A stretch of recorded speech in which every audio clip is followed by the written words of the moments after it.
Hello दोस्तों, आज हम पढ़ेंगे economics important of bacteria and fungi का नेक्स्ट पार्ट। तो अभी तक हमने उसका पार्ट्स पढ़ लिया था कि जो बैक्टीरियल सेल होती हैं वो कैसी होती है, उसमें क्या क्या चीज़ें पाई जाती हैं। तो मैंने आपको एक ओवरव्यू दे रही हूँ। तो इसमें बताया गया कि जो एक बैक्टीरिया होता है उसका स्ट्रक्चर यहाँ पे बताया गया है कि उसमें दो फ्लैजलम होते हैं, एक इस साइड में और एक साइड में। देन उसके अंदर की जो बात करें तो उसके अंदर मैंने बताया था एक सर्कुलर डीएनए पाया जाता है जो कि फ्रीली कंडीशन में होता है, इसीलिए उसको हम बैक्टीरियल क्रोमोसोम बोलते हैं। इसमें क्या होता है कि इसका एक एंड जो होता है वो सेल वॉल, सेल मेम्ब्रेन से चिपका हुआ होता है, ठीक है। और मैंने आपको बताया था कि जो सेल मेम्ब्रेन और साइटोप्लाज्म एंड बैक्टीरियल क्रोमोसोम को हम क्या कहते हैं, प्रोटोप्लाज्म, ठीक है। फिर इसके बाद कह रहे हैं कि इसके ऊपर क्या होता है, एक आउटर वॉल होती है जिसको हम सेल वॉल बोलते हैं, ठीक है। और उसके ऊपर एक हार्डेस्ट स्ट्रक्चर पाया जाता है, ये जो ब्लैक ब्लैक दिखाई दे रहा है ये होता है कैप्सूल, ठीक है। इसमें क्या होता है, कुछ क्वांटिटी में आपका प्लाज्मिड भी मिलता है। फिर इसके बाद हम इसके मूवमेंट की बात करते हैं। तो यहाँ पे कह रहा है कि जो मोस्ट बैक्टीरिया होते हैं वो मूवमेंट नहीं कर सकते। Most bacteria can not move about by their own effort, यानी कि वो खुद से मूवमेंट नहीं कर सकते। They are only passively transported. तो ये कैसे ट्रांसपोर्ट करेंगे, पैसिवली। पैसिवली का मतलब होता है किसी के द्वारा करेंगे, बाय एजेंट बोल सकते हैं इसको, जैसे विंड के द्वारा करेंगे, या वाटर की हेल्प से जाएंगे, या किसी के कॉन्टैक्ट की हेल्प से। उसके बाद कह रहा है what some bacteria possess one and more wife like flagella. तो कह रहा है कि कुछ बैक्टीरिया के पास क्या होता है कि एक या उससे ज़्यादा बेप्लाइक फ्लैजला मिलते हैं, जो कि उन्हें क्या करते हैं, जो कि वो उनकी सेल वॉल से अटैच होते हैं, एंड कैप्सूल, यानी कि ये वाला जो पार्ट है ये और ये, इससे क्या होता है, ऐसे पियर्स मतलब बाहर निकले हुए होंगे।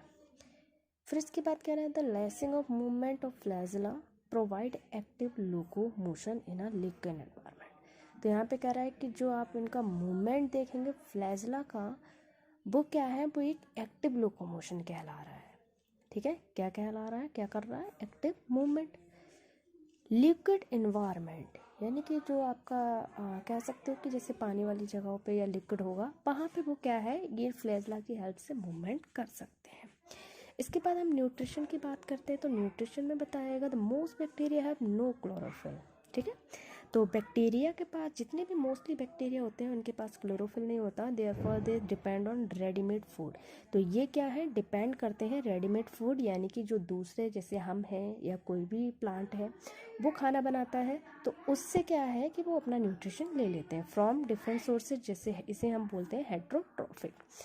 In this category the different the bacteria में भी। तो यहाँ पे कह रहा है कि ऐसी ये कैटेगरी को देख के हम बैक्टीरिया को कह सकते हैं कि वो टू टाइप्स का हो सकता है। तो सबसे पहले हम बात करते हैं सेप्रोट्रॉफिक की। तो इसमें कह रहा है drawing nourishment from decaying dead organism. तो जो सेप्रोट्रॉफिक न्यूट्रिशन होता है वो क्या होता है, सड़े और गले, मतलब डिकेइंग मतलब सड़े गले, और डेड ऑर्गेनिज्म का मतलब मरे हुए से अपना नरिशमेंट लेता है। पैरासिटिक की बात करते हैं तो इसमें कह रहा है कि ये अपना नरिशमेंट क्या होता है, लिविंग होस्ट से लेता है, जैसे ह्यूमन है, एनिमल्स हैं, या प्लांट्स हैं। अब इसके बाद कह रहा है कुछ बैक्टीरिया जो है, the bacteria secreted powerful enzymes.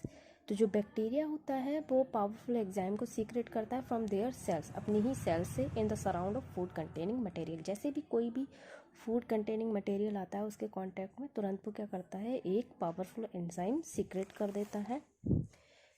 फिर इसके बाद कह रहा है कि ये जो एंजाइम होता है वो क्या करता है कि जो फूड मटेरियल होता है उसको सॉल्युबल बना लेता है, which is then absorb in solution into the bacterial cell. अब ये सॉल्युबल क्यों बनाता है भाई, ऐसी क्या ज़रूरत पड़ गई इसको कि भाई यहाँ सॉल्युबल बनाएगा। तो वो कह रहा है कि ये सॉल्युबल इसलिए बनाता है जिससे कि वो अपनी जो बैक्टीरियल सेल बॉडी है उससे उसको एब्जॉर्ब कर सके। अब जो सॉल्यूशन में उसको सॉल्युबल कर देगा तो वो क्या है, आसानी से उसको एब्जॉर्ब कर सकता है। फिर इसके बाद रेस्पिरेशन की बात करते हैं। तो रेस्पिरेशन इसमें क्या होता है, मोस्टली जितना भी बैक्टीरिया है वो कह रहा है कि some bacteria respire by absorbing atmosphere oxygen. जितने भी बैक्टीरिया हैं जो एटमॉस्फेयर से ऑक्सीजन को एब्जॉर्ब करते हैं उन्हें हम बोलते हैं एनारोबिक। अदर वर्ड्स में कहें तो अदर नो नीड, मतलब दूसरे की बात कर रहा है, others need no free oxygen, कुछ को क्या होती है, उनकी ज़रूरत नहीं पड़ती ऑक्सीजन की, तो उसको एनारोबिक बोलते हैं। फिर इसके बाद कह रहा है कि जो एनारोबिक बैक्टीरिया होता है, अगर हम उसको एटमॉस्फेयर में या एयर में एक्सपोज कर दें तो वो क्या है, मर जाएगा। रिप्रोडक्शन पढ़ते हैं तो रिप्रोडक्शन बैक्टीरिया का बहुत ही ईजी होता है, तो इसमें पहले हम थ्योरी पढ़ लेते हैं। तो इसमें बताया reproduction in bacteria is only asexual. Reproduction in bacteria में कैसा होता है, asexual bye means of fission या सेल डिवीजन। तो कह रहा है कि या तो उससे फिजन से होगा या सेल डिवीजन से होगा। द सर्कुलर डीएनए डुप्लीकेट, तो इसमें क्या है, सबसे पहले क्या करेगा कि इनमें जो सर्कुलर डीएनए है वो डुप्लीकेट कर जाएगा और सेल जो है एक्सपेंड कर जाएगी and they to DNA pulled up.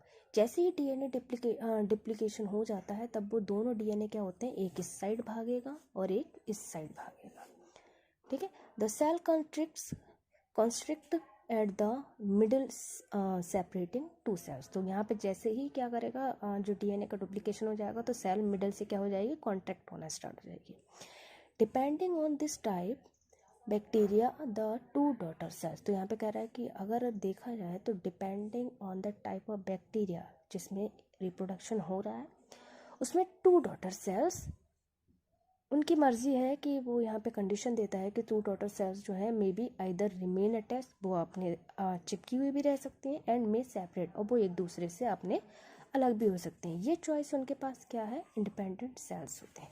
अब जैसे डायग्रामेटिकली समझाती हूँ, तो इसमें बताया कि एक बैक्टीरियल सेल, सबसे पहले इसमें क्या होगा कि डीएनए डुप्लीकेशन होगा। देखिए, एक ओरिजिनल डीएनए है जो ब्लैक कलर का दिखाई दे रहा है, और जो आपका डुप्लीकेट डीएनए है वो है क्या है, पिंक कलर का दिखाई दे रहा है। अब यहाँ पे क्या हुआ, प्रॉपर डुप्लीकेशन हो गया, कॉपी डीएनए की कॉपी बन गई, तो ये जो डीएनए है वो क्या करेंगे, अपोजिट पोल्स पर जाना स्टार्ट हो जाएंगे। तो ये वाला जो ओरिजिनल डीएनए और ये आपका कॉपी डीएनए। अब यहाँ पे मैंने बताया था लास्ट में कि ये जो टू डॉटर सेल्स बन रही हैं, इनकी क्या है, मर्जी है, या तो ये अटैच रह सकते हैं यहाँ पर, और या फिर वो एक दूसरे को अलग कर सकते हैं। ठीक, तो ये है reproduction in bacteria by fission. अब इसमें एक थोड़ा सा पॉइंट है कि बैक्टीरिया रिप्रोड्यूस वेरी फास्ट। कहा गया कि under idle condition some bacteria, idle condition का फेवरेबल कंडीशन की बात कर रहा है। इसमें कह रहा है कंडीशन, कुछ बैक्टीरिया जो डिवाइड करते हैं very fast, 1 in every half hour। ठीक है, और at this rate of growth की बार division starting with a single bacteria. तो इसमें कह रहा है कि जो ग्रोथ और डिवीज़न का स्टार्ट हो जाता है वो सिंगल बैक्टीरियम से होगा, एंड जो होता है 24 आवर में इतने सारे बैक्टीरिया एक घंटे 24 आवर्स में बनके तैयार हो जाते हैं। थैंक यू बच्चों, अगर आपको सेशन अच्छा लगा हो तो आप मेरे चैनल को लाइक और सब्सक्राइब ज़रूर करें।